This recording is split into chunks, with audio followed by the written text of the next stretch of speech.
Okay, so it's 5 o'clock. We're going to get started. My name is Jake Williams. I work with a CSR group. This is DropSmack, how cloud synchronization services render your corporate firewall worthless. So BlackHat requires us to actually tell you to please complete the speaker feedback because they care, right? And I'm sure they really do. So please complete the speaker feedback surveys.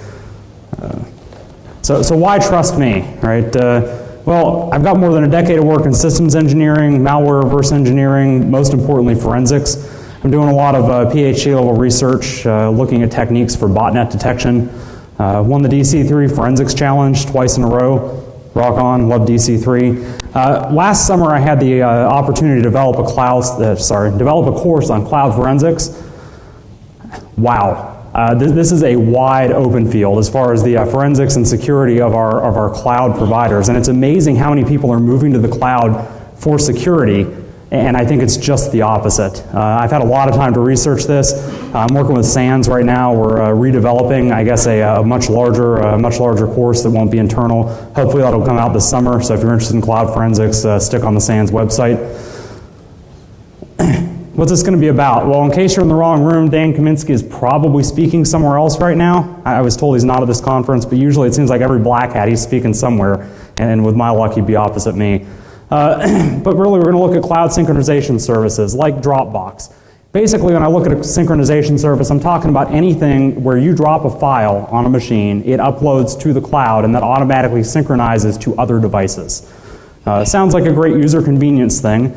But not so much. I mean, it introduces its own security risks. So we're going to talk about how to use Dropbox to own a protected corporate network, completely bypassing the network defenses. And I'll introduce some malware or pen testing tool, depending on which side of the fence you sit on. You could use it as a pen testing tool. Certainly it can be a framework for malware, although from a legal standpoint, I'm not suggesting that anybody use this for malware or exfiltration. And then we'll look at some potential ideas of how to stop somebody from doing it to you.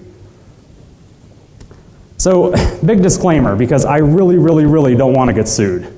Really don't want to get sued. I'm picking on Dropbox in this research. The proof of concept implant or malware code pen testing tool, whatever you want to call it, it uses Dropbox.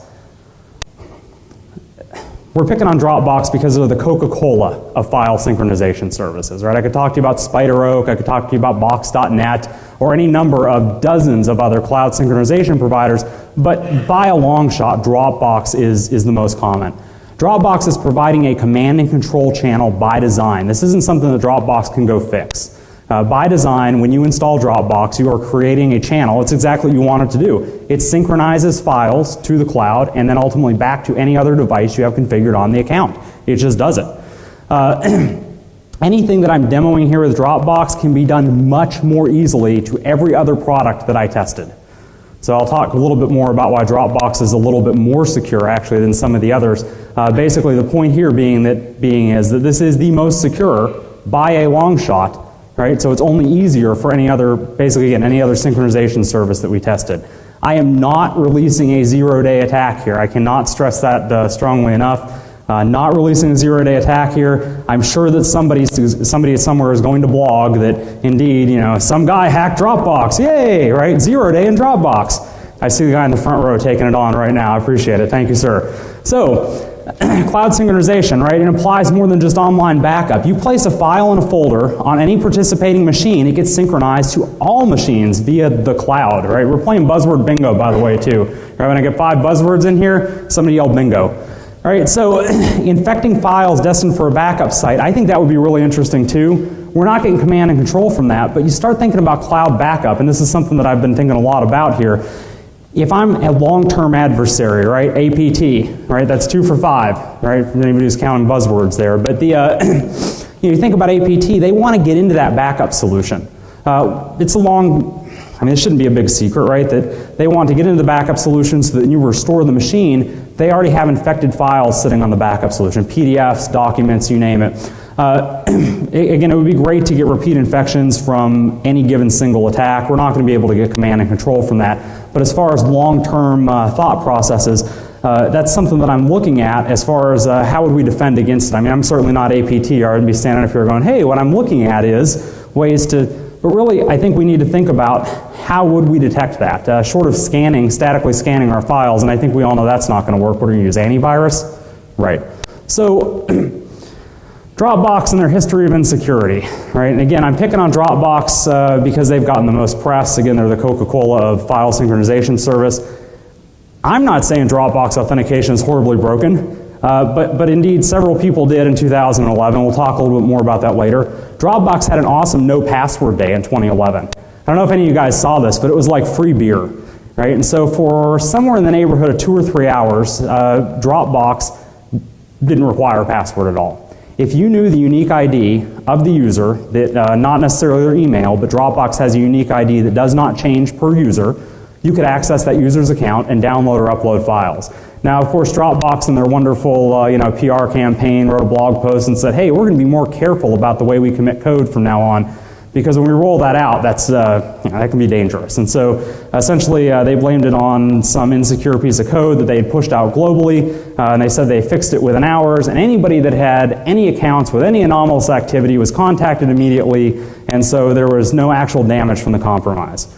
Right, okay. I have awesome beachfront property in Arizona that I'm more than willing to sell anybody here if you believe that one too. So how about mobile file metadata? So Dropbox, even though they transmit your files securely, just like all these file synchronization services do over HTTPS, for whatever reason, on their mobile application, because you can synchronize your files to your iPhone, to your Android, for whatever reason their mobile application was sending all of the file metadata over HTTP rather than HTTPS. That was discovered back in 2011. So now if you picture these wireless hotspots like a good old Starbucks or airport, and now you're getting synchronization. And mind you, this doesn't have to start from the actual mobile device. Right? If this is the first time your mobile device is connected since you've synchronized something off of your laptop or your work PC or whatever the case is, it's up in the cloud, but you don't have the most current version of it.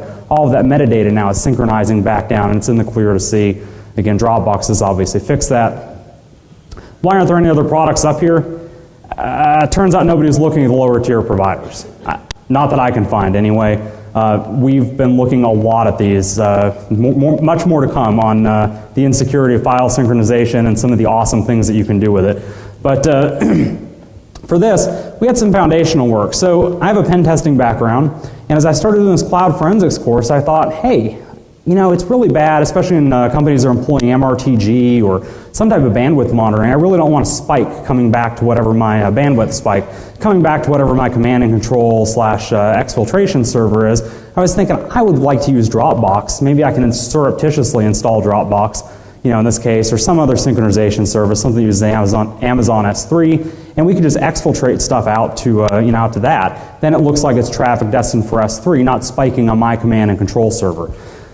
And started looking a little bit more of that, and it turns out it wasn't that original of an idea. So several guys at a Usenix conference published the Dark Clouds on the Horizon paper. They talked about the idea of using the file synchronization software for covert data exfiltration. They talked about a lot of other neat things too from a pen testing standpoint, so I strongly recommend you grab the paper. It's out on the Usenix website. A couple of guys named Frank McLean and Derek Newton then followed up, and these are the guys actually that said Dropbox authentication is horribly broken, right? Their words, not mine. Apparently they independently researched this stuff, as far as I can tell. They talked about the database format, and they published all of the details. So on the back end, Dropbox and most of these other file synchronization services use a SQLite database to track which files have been synchronized, which files haven't, even MD5 sums of the files. In some cases, for very large files, they even break up the file and give you section hashes for each, say, 200K of the file. From a forensic standpoint, I mean, this is a gold mine, right? If you're thinking about it from a pen test standpoint, you can certainly, certainly can imagine if you've got a hold of this particular database, maybe you have hashed creds. I'll take the maybe out of there. You have hashed creds, right? And so now maybe you have a way to access the user's account without still having access to that machine. So they published the details, and Dropbox promptly changed them. I mean, like immediately changed them. So a couple of guys here, Ruff and Ledoux, reverse engineered in 2012. They reverse engineered the Dropbox software to look at security. So under the hood, Dropbox uses Python. So it's essentially a compiled Python, but they build their own Python interpreter. This is pretty sneaky, and so they're not the first people to do this, but they build their own Python interpreter, and they mash up all the Python opcodes. And basically it's to prevent you from decompiling the Python, essentially, and looking at the original, or trying to get back to the original Python source. They actually go a little bit further, though. Not only do they mash up all the opcodes, because that's even fairly easy to get around, they actually change all of the marshalling format in the Python library, so you can't even unmarshal the code directly to review the opcodes. It's a real pain in the butt. These guys, Ruff and Ledoux, did some awesome work, reverse engineered the Dropbox, basically the Dropbox software. They published some of the internal details of how the database was now being built, because Dropbox took the extraordinary step of encrypting, and they actually are encrypting with a commercial encryption library, encrypting the databases after the earlier work. And so they reverse engineered it, and they said, hey, here's how to decrypt these, here's how to steal the hashed credentials out so you can go on doing what we were doing before. And I mean, within weeks, Dropbox changed all the internal details, and I'm fairly confident that even if I publish details today, I'm not, but that if I do today, they will change them immediately again. In fact, even by me just being up here talking about some of the internals, it won't surprise me at all if they, again, change it again. So long term, I mean, this is really just going to become a cat and mouse game if somebody wants to get into their database. Ultimately, as we're all aware, right, if they're encrypting it and the user's not typing a password when he logs in, right, it's freely available. It's just not, it's encrypted basically when it's sitting at rest on the file system. So let's talk a little bit about a little case study. So we've got this client, Massive Dynamic. Any of you guys Fringe fans out there? No, Fringe? Yeah, there we go. So good old Massive Dynamic, right? And so, because I have to pick some company.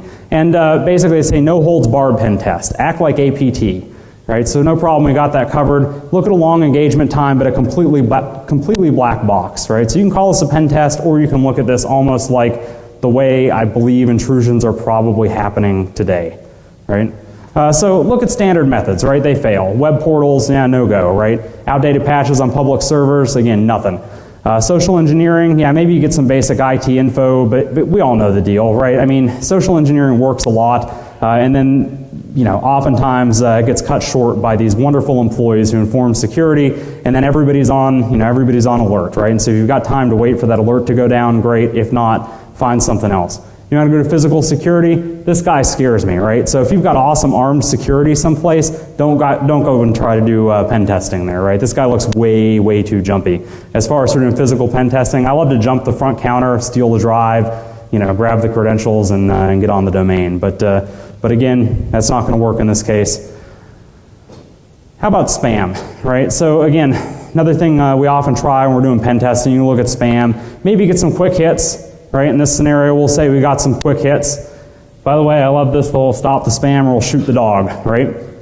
But in some cases, and I've had this in a lot of my real world pen tests, I'll get some connections back, but there's a decent content filtering firewall in place. So I'm seeing people click the link. I've got stuff in the web logs, but anytime I actually try to send the exploit down, I'm getting stopped. I never get a call back from the exploit. Right, so there's something in the network, and so let's just start from that assumption. There's something in the network that prevents us, right, from actually getting a solid TCP connection, command and control. Maybe, again, maybe we can get something via, via them clicking a link, but again, ultimately that's not sustainable, right? So time for Plan B, right? Nope, not that Plan B. $25 in a college campus vending machine. They're not getting us out of any like hardcore mess, right? So how about this guy? Well, it's not very uncommon. You start up and you look for your traveling salesman. If you guys have done pen testing before, you look for the traveling salesman, the guys that are outside of corporate network security. Guys, and also guys that are going to have VPN access, right? Because in some corporations, not everybody has the VPN access. So in this case, we're looking for this guy. We find this guy's personal email address because he's the CIO or whoever. By the way, I love hitting the CIO and the CSO if you get a chance to hit anybody, because they're the guys ultimately that are preaching security left and right. Of all the people, they're the best by a long shot to hit, because then they don't argue their pen test results. So we look at Facebook, says, hey, he's organizing fundraising for his kids' PTA. I love exploiting somebody's kids to own a target too. I mean, call me ruthless, call me bad, but again, it's wonderful stuff. So suppose that we spam him at home, right? So we go after again, looking at his home machine, own the laptop. Start looking for VPN software, because that's what we do next, right? We're on his laptop at home. We know this guy doesn't get to be a CIO, right? Again, by not working, 18 hours a day, whatever the case is. But we find confidential corporate documents on a laptop. Okay? Clearly these aren't moving by USB. Nobody's that dumb anymore. I'm sure everybody has DLP solutions in place on every major, oh wait, no. So anyway, we've got the confidential corporate documents on the laptop. They have to be getting there somehow. And then we notice that all the company documents are in the Dropbox folder. And Dropbox.exe is in the process list. Again, picture, we're on the laptop, we're outside of the corporate network. Right? I get into more corporate networks this way from a pen testing standpoint than probably any other way. Again, if they've got awesome defenses, you hook them up at the hotel or where they're staying at, if it's a road warrior, or you catch them at home, again, ultimately you're back into the corporate network. Now we're getting somewhere. So we pull the Dropbox databases, see what we can see. Databases are encrypted. We could reverse engineer the Dropbox software to read the databases, grab his credentials, see what's even being stored out on the website, because Dropbox backs everything up to the web as well, or maybe we could mimic his machine, but ain't nobody got time for that. And so I don't know if any of you guys have seen this before, but that's good old Sweet Brown. And if you haven't seen that before, and she says, ain't nobody got time for that, there's a whole 45-second, I don't have time to play it here, but a whole 45-second awesome, man, for lack of any better word, interview, I guess. It was actually a news interview, and it's called Sweet Brown's Cold Pop Escape. So again, it's well worth your time. I'm sure from a bandwidth standpoint, it'll never download here, but awesome. So where are we? Well, what do we have so far? We have a way to send files over Dropbox to devices the CIO uses, right? Or whoever the laptop owner is. In this case, again, he's our CIO. We have a way to send those files over Dropbox, and it's going to synchronize to every device this guy uses. What we would really like to have is a running implant, malware, whatever it is that you call it, with command and control inside the corporate network. We want to be able to execute commands and exfiltrate data from inside the corporate network. Right? So it's time to brainstorm, and I brainstorm best with a little inebriation. No, lots of beer. And notice this guy is smiling, and I would be too if I had cases upon cases of beer behind me. So with a blood alcohol level, it's a little bit high. By the way, what company was it that was giving out the breathalyzers here? That was a brilliant, brilliant little swag gift there. But ultimately, figure out the Dropbox. We can use his existing Dropbox software to infect the internal network and the RC2 channel. So this only works if the CIO has Dropbox installed on his corporate machine behind the firewall. We have confidential corporate documents though. We've got those in his Dropbox synchronization folder. That's a pretty good assumption then that he has Dropbox installed on the corporate network. In fact, that's our working theory of how these documents got onto the laptop in the first place. So what we really need to do is write some new malware or a pen testing tool or whatever the lawyers prefer that we call this so that I don't get sued, right?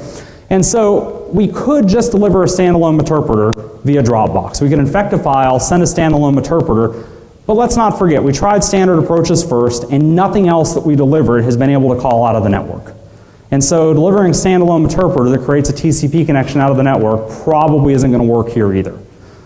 What we need is malware that can use Dropbox, basically the Dropbox file sync service, instead of traditional network-based C2. Kind of like spies using a dead drop. A drop. Yes, I definitely intend the pun there, right? So we created some little malware called DropSmack, and it's proof of concept malware. It's designed to use file synchronization by Dropbox for command and control.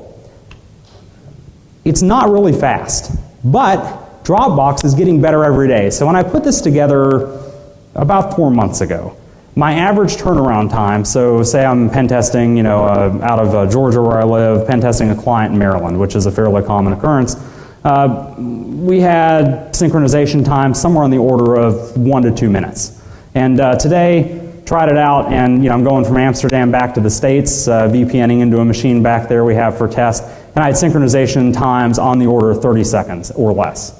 And so this is getting faster and faster and faster, almost to the point where we might be able to tunnel a connection somehow through, through here. And we're looking at that as future research.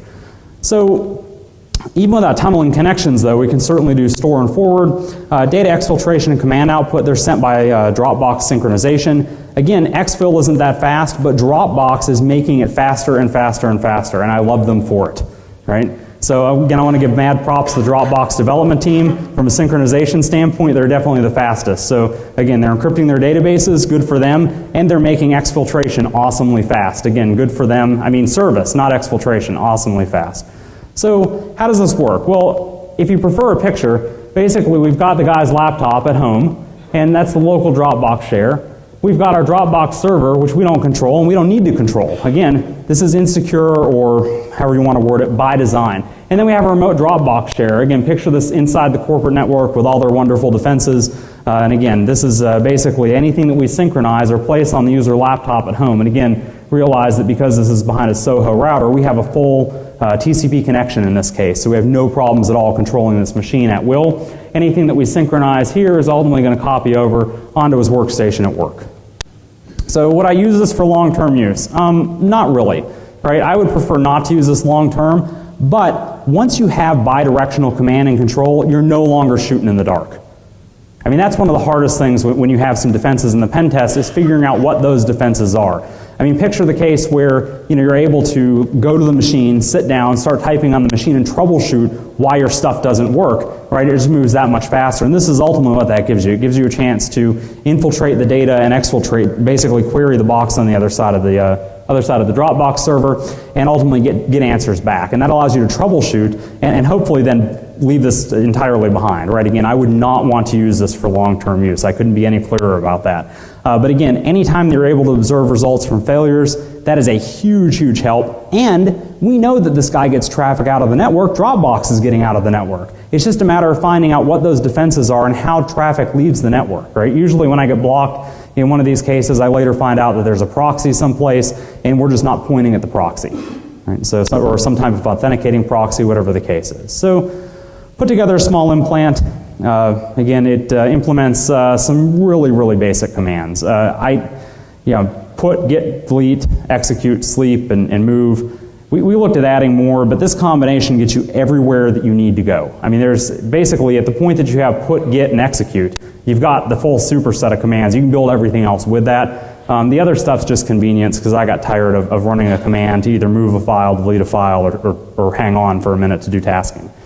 So how do you deploy this thing? Well, I can't do everything for you. It turns out that there are some pretty general steps. The first one is that I usually embed DropSmack. When we've used this in the pen test that we've done it on, we'll embed DropSmack in a file that the victim has already synchronized. This has a tremendous advantage because the user thinks they wrote the document. Right?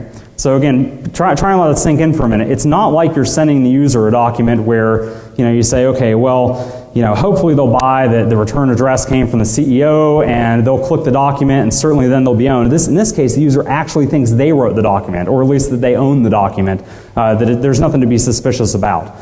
We add some macro goodness. I like the Metasploit or MSF encode with the VB script. Works wonders. We load the file back on the machine that they can access, and then the file automatically synchronizes. All we have to do is wait for the victim to open the file on the internal network. Right? So we could wait. But ain't nobody got time for that. Right? And so come back to social engineering. Your social engineering has to be much more likely to succeed because you have tons of background information. Right? You already know the file contents. The victim thinks they created the file. It doesn't get any easier than that. If you can't call the victim up, send the victim an email, whatever, and get them to open the file, get out of the business. Right? There's no social engineering here. I mean, if you can't do this, there's no hope. Right? So let's look at some of the commands. I've ended up using a pipe delimiter here because there are no pipes in Windows file names, and that seems to work very well. So we look at basically being able to put a file. In this case, we're going to do a local, the local name is just the name of the file. We don't put any path on it. Ultimately, that's going to be in the Dropbox synchronization folder. In order to make this useful, this is probably a file that you uploaded, right? You probably don't want to move, in this case, put a file that they already had in their synchronization folder. By the way, this automatically deletes the file inside of the Dropbox synchronization folder. So again, in this case, we might say fgdump, for instance. We're very interested in grabbing the user's hashes, maybe for some other follow-on attack. And so you do a put fgdump, and then you might write it to C Windows temp fgdump. So again, it allows you to upload an executable, but there's no actual requirement that you name it that inside the synchronization folder. In fact, that would be really, I think that would be forensically bad because the user actually gets a little pop-up bubble every time that a file gets sent with Dropbox. And I'll show you that in a second here. They get a little pop-up bubble, and it'll say something like, new file added, fgdump.exe. Now, Yeah, I'm not that good at this, but I'm pretty sure that the user is going to, at some point start to get suspicious about fgdump.exe. But it turns out that if you name it something like, whatever, reports.doc for the trip through Dropbox, Dropbox doesn't complain at all about the file type being wrong for the file signature. As far as I can tell, they don't even inspect it. And so from a security standpoint, that could certainly be improved upon. But again, you can upload it as reports.doc and then basically say to put it in C Windows temp or wherever it is that you like to write files. Bearing in mind, of course, that when we execute the put command, it's executing in the context of the user, right? Because Dropbox is running under the user account, so you can't do anything that the user can't do. Right, so from a writing standpoint, if you're on a good old XP machine, you can probably write to C Windows temp. If you're on a newer machine like a Vista or Windows 7, you're probably going to pop UAC. So that's one of those things that you want to avoid. Of course, we all know that our users are going to click the UAC pop-up anyway. I don't run into many users that don't. But this is ultimately, again, it's going to delete whatever that local file is out of the Dropbox synchronization folder because the assumption is you don't need it anymore. Right? You put it there, it gets uploaded, and then the put command executes. And so Git is basically just the opposite of that. Again, the remote name, we're going to give it the full path on disk, and then we give it a local name that goes into the synchronization folder.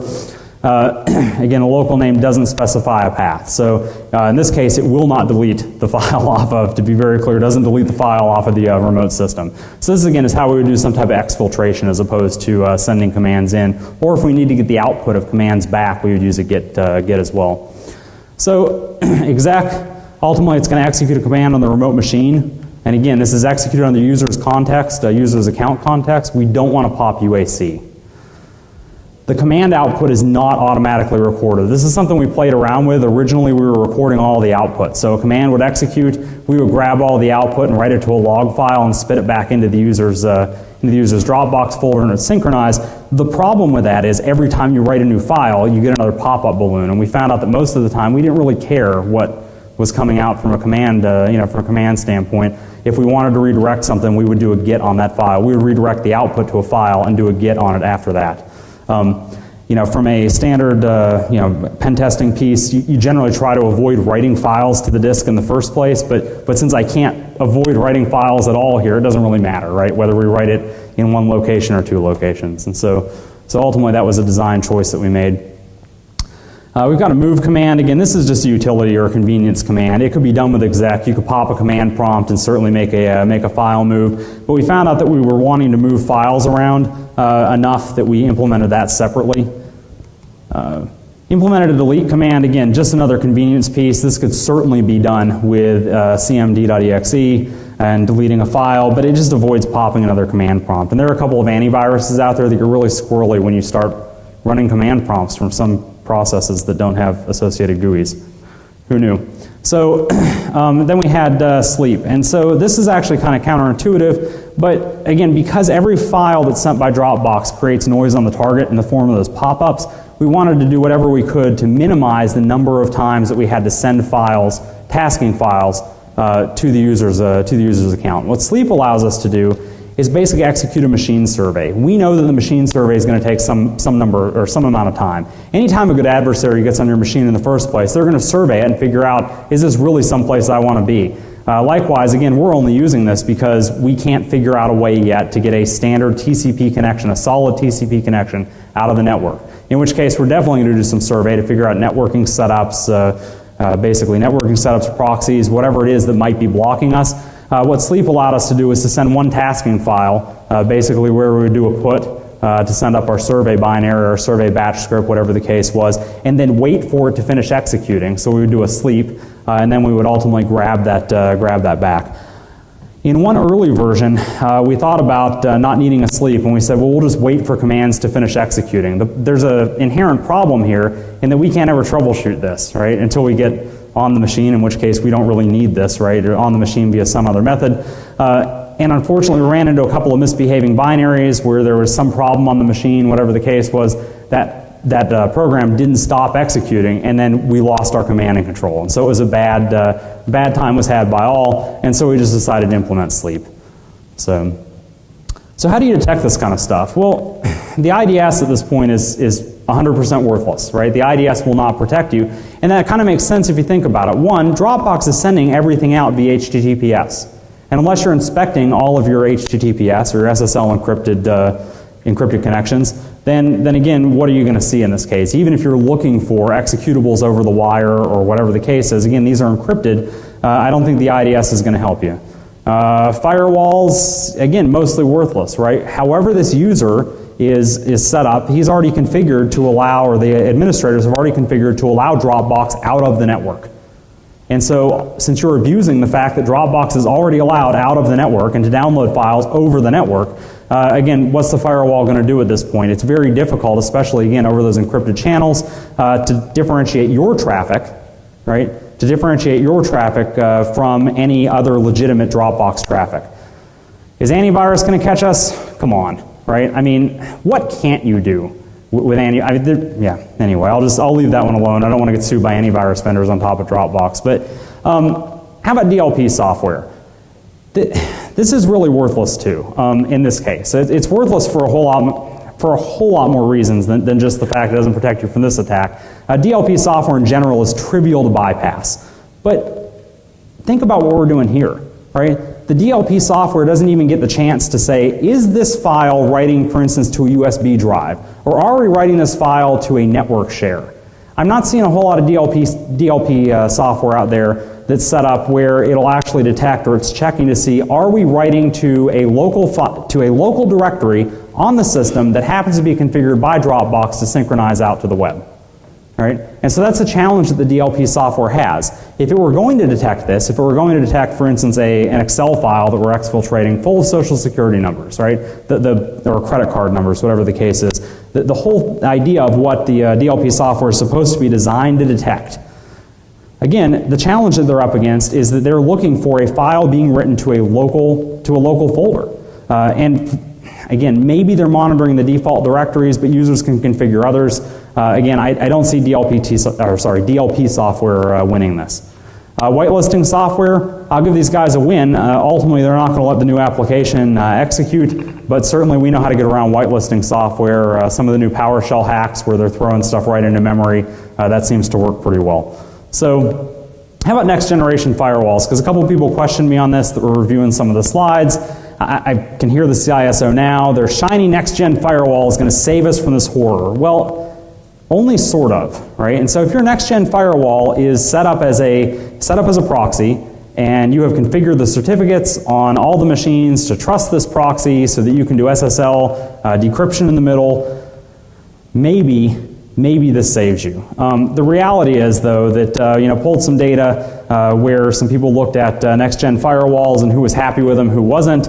Ultimately, 75% of the respondents in one of their in one of the 2012 surveys said their next-gen firewalls were increasing their workloads. And so this sounds to me a lot like IDS, right? It was a panacea in the 90s. IDS was. I think next-gen firewalls are the new panacea. Basically the way to solve us from all of the horrors out there. At the end of the day, it's down to a black and white decision. Do you allow Dropbox on the network? Replace Dropbox with any of these file synchronization services. Do you allow them on the network? Because, again, it's very difficult. I don't want to say can't. I should have taken that out there. It's very difficult with most of your next-gen firewalls. By the way, buzzword bingo, right? And so to surgically filter that content. So the question really comes down to, do you allow the synchronization software in the first place? Any detection methods that I've come up with are really focusing on finding illicit synchronization software installations. Again, this channel exists by design, right? Again, that's what it's there to do. It's there to synchronize files to and from many machines. The assumption here is we have one machine, we want to ultimately use it as a covert channel. Again, if you allow the software, you implicitly allow the covert channel with it, right? So I have some detection strategies. Unfortunately, they mostly suck. So Dropbox uses this protocol called LAN sync. This is another thing that got me looking at this. Every pen test that I go out and do over the last 2 years, right? I run a packet trace, run a packet capture, and I've got this crazy Dropbox LAN sync protocol kicking around on corporate networks in places where, and then you go back and you're doing your pen test report, you talk to the security guys and say, oh, cool, you guys use Dropbox for, for, I don't know, collaboration or whatever it's designed for. And they're like, no, we don't use Dropbox. No, it's not installed on our network. And it's like, oh, hey, I hate to break it to you. Dropbox is definitely installed on your network. This LAN sync protocol is beaconing all over the place. And so this is another active area of research for me. It broadcasts on UDP port 17500. The idea here, as I understand it, this isn't phenomenally well documented, but the idea is apparently that if you have two machines on the same network, so picture like mom and pop home network, basically set up where they have multiple machines on the network and they're the same LAN segment, same broadcast domain, and they want to use Dropbox to synchronize. There's no reason, obviously this saves Dropbox money, there's no reason to send the files all the way out to S3 and then have them come back down. It just doesn't make any sense. And so what this LAN sync protocol does, it beacons over UDP 17500 and says, hey, I've got new files for this particular account ID. Again, not using the user's email, just using their, basically just using that unique ID that Dropbox sets up. And it says, hey, do you have a new copy of this file? No? Okay, cool. And then sends it over TCP. And that is actually encrypted when it's sent, but it won't surprise me at all to find out that there's some protocol vulnerabilities. There's some places to play around in there, I guess. So definitely looking for those broadcasts on 17500 is a big win if you're trying to detect this and get it out of your network. You can look for DNS requests to servers related to synchronization servers. This certainly is, it's workable. But realistically, I don't know that this is that's going to be the biggest win either. Blocking access to Amazon S3. So that's the Dropbox backend. I would say about half the file synchronization services out there are directly backed by Amazon S3, and I think the other half probably are backed by S3. It's just not obvious that they are. So Amazon's S3 is their basically their scalable storage solution. And so again, Dropbox is very upfront about the fact that they're backed directly by Amazon S3. If you simply block access to Amazon's S3, either by certificate or by IP ranges, again, you're going to break a lot because S3 is being used for content delivery networks now. That's not really a solution either. It's going to break other stuff. We can look in user profiles for illicit synchronization software installations. So this is really interesting. I think that I'm almost positive in this case that our Dropbox engineers and our Box.net and whoever else out there, the file synchronization guys, realized that UAC was killing them. Right? They realized that when a user wants to use this program and they're not a power user on the machine, that all of a sudden they're not able to install the software. And so they looked around and said, maybe we should write all the binaries into the user's profile because they have write permission there. And so that's what they did. Ultimately, these programs now are installing into the user's profile. Now, mad props to these guys for solving a problem, right? Because now they're retaining customers. But let's be honest here, security professionals, this is pure insanity. What other applications do you allow your users to install on machines into their profile directories that ultimately have some type of back channel command and control or exfiltration? I think the answer is, or at least should be, none. In any case, we can go through, we can scan these user profiles for these software installations. This is something I do regularly with several of my clients, and it's been reasonably successful. I rarely, if ever, go into a network with more than 500 machines, and we don't find 2 or 3 users already using these services. And again, most of the time, management is blissfully unaware of the fact that they're doing it. So, do I have any better detection strategies?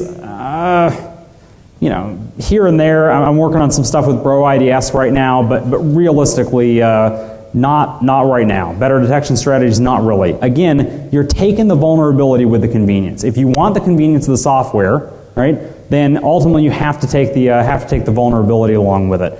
It's almost like Outlook, right? I mean, I love Outlook, or at least I love email. Backup, I don't really love Outlook, but I do love email. Right?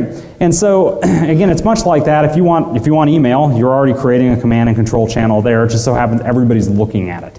Right? This is a case where I don't think everybody's looking at yet. Hopefully that changes. But realistically, it's time to talk to management and find out what the policy on these services really should be. Does your acceptable user policy discuss whether or not this is acceptable, right? Most often it says don't install software on the machines. Okay, check, right? We got that. That's awesome, right? But realistically, if the users can do it technically, and they're going to be able to, in this case, unless you have some type of wild whitelisting software like Bit9, they're going to be able to install this because it's writing into their profile directories, right? And executing from their profile directories. Picture now your users with roaming directory or roaming profiles, and again, it's game on, right? So So let's look at a little demo. Hopefully the internet doesn't bomb. Even if it does, that's okay because we have good old LAN sync. So LAN sync will save me. So let's see. Okay. So I've got an XP machine running here. Basically, he's got Dropbox set up there. So one of the neat things with Dropbox is that it will actually allow you to basically log in directly to your account. Note to self, if you're ever registering for, oh come on, don't do that to me. Let's see, will that maximize? Yeah, good old XSS here. All right. Now, in any case, I was going to go look at the user profile. I can't even get over there. That's cool. We'll see if that comes back. So in any case, you have your default Dropbox synchronization folder. And so the synchronization folder defaults to the My Documents Dropbox in your XP machines or the application data, or sorry, Documents Dropbox in the Win 7 machines or Vista and later.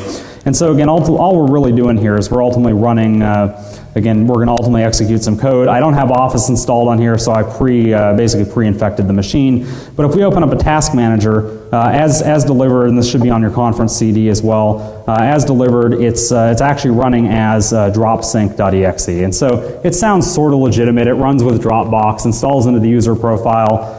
So again, it roams just like Dropbox does, and ultimately won't pop UAC when it first lands on the box. So it'll ultimately execute out of wherever you set it up with your macro code, and then it'll copy itself into DropSync in the user's app data folder and set up a run key. You can see it's a very minimal memory footprint. It just works on polling. This is not rocket science, but it happens to be highly effective. So we can see here that we've got, I guess the first thing we'll do is delete a file. And let's see. So we've got a file in here called deleteme.file. And so what we'll do is we'll come back over to our, let's see. Yeah. And so what I've got are several test files in this case. And so basically this is all it takes, is essentially to say I've got a file and I say delete deleteme.file. And so this ultimately, as we move this in, what the key here is this little DropSmack underscore. So when you build the binary, and again the source code's included so you can rebuild the binary, because I'm sure tomorrow or within the hour you won't be able to synchronize files on Dropbox that begin with the term DropSmack underscore anything. I think the Dropbox guys are really smart and they'll fix that right away. I hope the Dropbox guys fix that right away, right? But in any case, for right now, hopefully this still works. And so, again, basically all you're doing is setting up to delete the file. And so if we copy this into the Dropbox folder on, picture again that this is the actual machine that you have control of. So the laptop at home, bypassing the corporate defenses. And so what's going to happen here ultimately is that gets synchronized to the cloud. You can see the little green checkbox. I don't think it really synchronized that quick. I think what you're seeing is the ultimately, and there we go. So now we have the pop-up. And notice you've got pop-ups on two different machines. First, you have a pop-up on your, if you want to call it your bastion host, the machine that, luckily the pop-up goes away, which I think is really cool. I appreciate that from a Dropbox developer standpoint, that the pop-up doesn't stay up there, because that could be hazardous from a pen testing standpoint.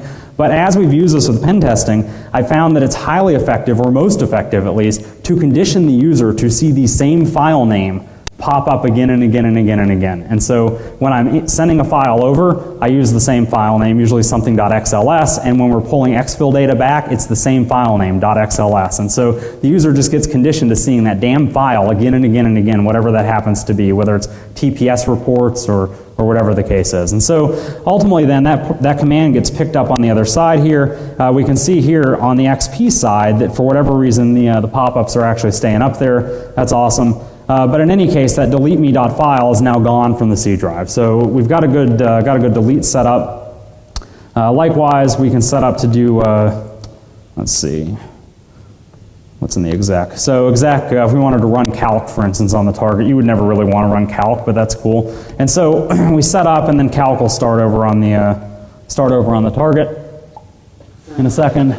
Yep, so it notices that it was added. Again, you want to pick a smart name in this case, right? We're polling for some type of name in this, and so then calc starts up in the background. This could just as easily be FGDump or whatever it is that you need to do from a survey standpoint. Again, you want to pick smart names here for your exfiltration files, for infiltration files, even specifically the command files, right? DropSmack underscore whatever just doesn't sound right. So if you've got a company that you're pen testing, for instance, Massive Dynamic, right? Certainly Massive Dynamic underscore something wouldn't be a bad place to start. Because again, what DropSync is going to do, or DropSmack, on the other side, it's going to look for that file name and then parse that as if it were command text. So what else can we do with this? Well, we'll close out calc. And so we've got a survey that we looked at doing, and so this is kind of what we've done in the past. Seems to work very well. Just get some configuration information just using a batch script. And so, yep, thanks, got that. We deleted. And so what we're going to do here in this case is take that projections.xls, and again, that's the file that, just a good file name that we like to use. We're going to send it up to the c:survey.bat. We're going to execute it, sleep for 10 seconds because it takes a couple of seconds to execute. Then we're going to delete it on the other side. Yeah, I could delete the batch script from inside the batch script, but whatever. And then in this case, then we'll do a get on the temp.txt, the output file from the survey. We'll ultimately call it projections.xls, because now again, picture this user is seeing the survey come over as projections.xls, and then when the pop-up comes up again, he sees exactly the same file name. Again, people are creatures of habit. I want to condition this person, whoever our target is, to seeing the same thing again and again. If the user is not in front of his machine, I really don't care, because as you can see, sometimes the bubbles go away, sometimes they don't. Even if you come in at the end of the day and those files are no longer there, you're not really looking at a whole lot. And then ultimately, don't forget with the get, right, because we don't want to, for exfiltration, anytime we exfil a file, we don't all want to automatically delete it. If you created a temp file, you want to pick that back up and delete it. You don't want to leave it there for forensic analysis later, if you can avoid it. So, although we'll talk a little bit about forensics in just a minute. So I'll put that in the survey folder. Oh, that's right. So I should put projections.xls in there first. Let's see if we edit this with, yeah. And so in this case, you can see this is just a very, very, I mean, it's not even a real survey, but rock on. So we want to put that into the target folder first. Yeah. Okay, so again, that's going to automatically synchronize. If the user tries to open it, obviously it's not going to work. That works in our favor, actually. Looks kind of like a corrupted file. Obviously, again, this isn't withstanding any forensics or any of that, but at the point somebody's doing forensics, you're already screwed anyway. So we send the survey command over, and you can see here that the survey command was added. Here's our Dropbox synchronization folder. And if Joe, whoever it is, happens to be looking at right at this time, yeah, that's bad. And again, we've got the pop-up coming in there. But again, that's why you want to use better file names. One of the things that occurred to us as time was going on was that it wasn't really bright to have to always use text files. And so area of future research, and we thought about releasing it here, and then the lawyers advised us not to release this here, but was to start parsing, for instance, maybe .docs or .pdfs, looking for real PDFs, well-formed PDFs or well-formed documents, looking for the command. So basically embedding these in other file types. I can tell you today that you can place a fake file header on a particular command file. For instance, just the magic number for .doc and name it a .doc, and then you can run the file command against it. It just won't open. And so that's doable today with the code that's here. Some of the rationale from the lawyers was that as you start getting more and more stealthy with this, it stops looking like a pen testing tool and starts looking like malware, and you don't want to be the guy that released malware into the ecosystem for use in Dropbox because they will probably sue you. I said, cool, that sounds like a good plan. That's why you get paid the big bucks.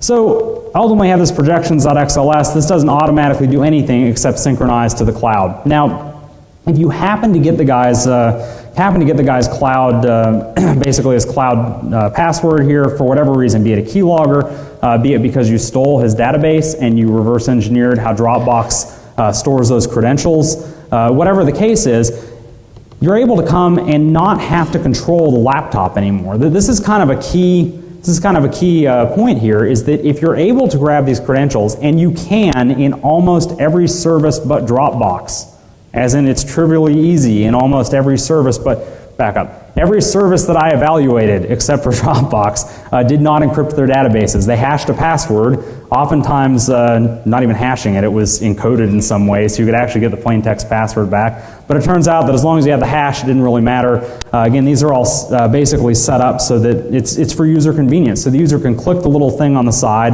the little icon that for whatever reason is off the screen at this point, but he can click the icon on the side of the screen there and say, go to Dropbox on the web, and it automatically opens the web browser and logs him in. So again, picture the point that you've done this, you no longer need control of that laptop because you have the web. Right? At this point, we can download projections.xls or any of our exfiltration traffic from their HTTP interface. Again, almost every major provider implements this as well. This isn't unique to Dropbox. So as well, we can send our tasking files this way. But one of the things from a forensic standpoint that I wanted to point out is, show deleted files. Awesome. And so one of the problems that you run into here, and this is one of the reasons that I would suggest if you're going to do this as an APT guy as opposed to, if you're pen testing, nobody cares, right? After you issue the pen test report, you say, and this is how we got in. Oh, by the way, you're almost certainly, I feel obligated to say this, you're almost certainly violating Dropbox's terms of service by doing this. So depending on where you sit in the good old Computer Fraud and Abuse Act land where violating terms of service is actually a crime, just be aware. So, yeah, crazy. So in any case, you can see that your files are still here. There is an option somehow off the screen here, even though I have this maximized, to delete those, ultimately to delete those files permanently.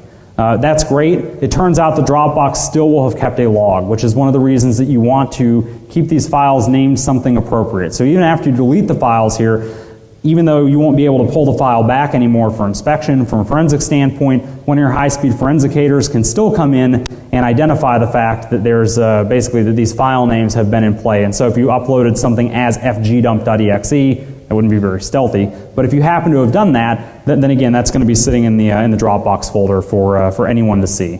So if we take a look at our exfiltration, we would do something like, I don't know, rename this to something.txt. We'd probably move it out of the folder before we did that too, but that's cool. Okay, and so again, you can see here that we've outputted, or ultimately output information from whatever our survey information was. I think in this case we did an ipconfig and tried to get out to Google and a couple of other little minor directory walks. So again, just from a concept standpoint, this isn't rocket science. It works very well. It's saved my butt in at least one pen test up to this point. And again, that's ultimately where the idea came from, is looking at and seeing that we had a user that was using Dropbox and said, okay, now what can we do? And so again, I'm positive this idea is an original. I thought that it was. Then I went and I found that Usenix paper as I was doing some cloud research. And so my assertion is that there's already people doing this.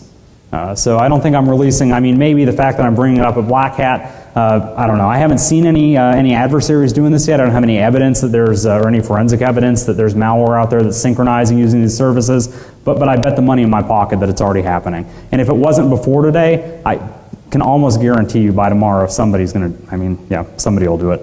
So, future work. We really need to be able to read and extract the information from the Dropbox configs. I have two key problems at this point. One, I don't know where the user set of synchronization folders up. So I guess at this point, because every time I've reverse engineered these things, obviously for security purposes, because anything else would be a violation of the DMCA, so every time, I mean, they're changing these constantly. The Dropbox team, again, kudos to these guys for the code obfuscation that they're doing and for encrypting their databases. We just assume a default synchronization folder. So far it's worked, and I've never seen a user turn that off. I've seen users add extra folders, but I've never seen somebody turn off the default Dropbox folder. So if somebody happens to do that, that breaks this version of DropSmack explicitly. So if you're looking for a security fix and you feel like you need Dropbox, go and delete this folder immediately, right? And have your users synchronize from some other folder and you're set. It doesn't work.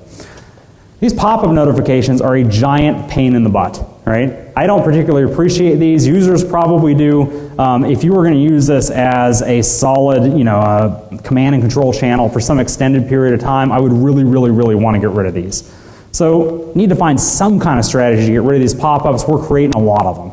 right? The sleep command helps us create a few less of these ultimately, but still we're creating a lot of them. So ultimately, other future work, right? So we want to build proof of concept. I meant to change that. I didn't mean malware. What I really meant were proof of concept pen testing tools, right? Make a note, don't want to get sued again, right? But that you're using other synchronization services because Dropbox users shouldn't feel all the pain, right? What I don't want to happen here is somebody says, oh my God, the sky's falling because Dropbox is insecure, I'll move over to service X or service Y. You know, the reality is, again, they're every bit as insecure, actually more so, because I haven't found another vendor yet that's encrypting their databases on the drive. Right? So they're not using these encrypted databases, the SQLite databases. It takes away the challenges we have with Dropbox. Right? So again, to review those challenges, one is finding that synchronization folder. I got no problem with any other service because that configuration information is stored either in a plain text file, which I think is laughable, or like an INI file back from the 80s, right? And so either that or it's sitting in a SQLite database, which again is easy to read with any tool. And so we don't have to worry about where that synchronization folder is. Likewise, we can pull out the hashed creds so we can immediately pull that other machine out of the loop. Right? Again, that laptop sitting at home, we can just use the web UI from then on, and that's awesome. So note to vendors, if you happen to be a vendor for a synchronization service, encrypt your databases because it makes my job phenomenally harder. Other things we're looking at, so extracting login information from the web front ends, from the client-side databases. Likely either BlackHat or DEFCON will be releasing some code that does this in the form of post-exploitation modules for Metasploit going in, and that way if you've got one of these databases that ultimately we'll have worked out how to rip the creds out of at least the top tier vendors.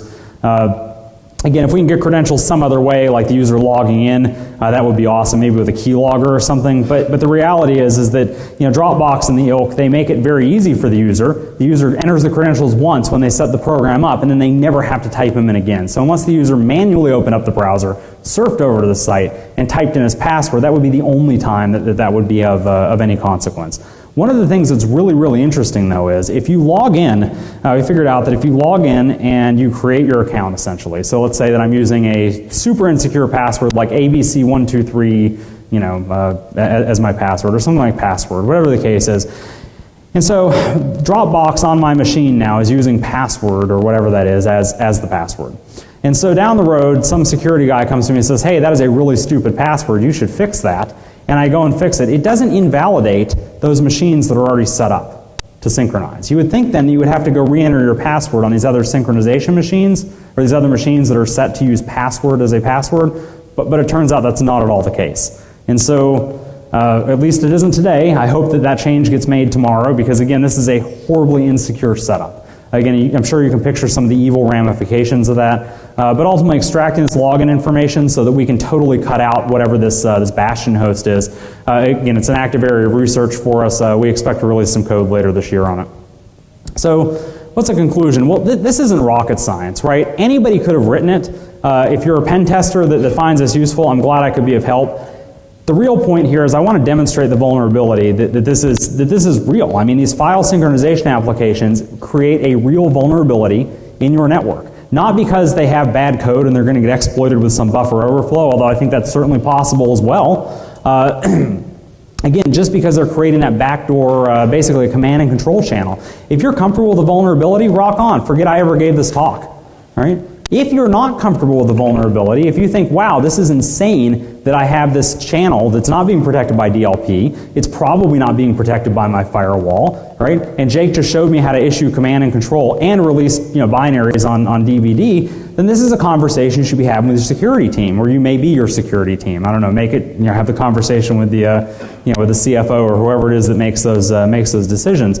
But again, this really started out as a project to basically help our clients make an informed decision about risk. Right? We looked at this when we were doing the cloud forensics course and said, holy goodness, I can't believe this stuff actually works this way. And then people just naysay. They said, oh no, nobody would ever, you bring up a conceptual idea and everybody says, no, nobody would ever do that, that's crazy. Right? And so we built this, ultimately used it on pen test. That was awesome too. But really the idea was that we were trying to educate our clients about the risks that it presents.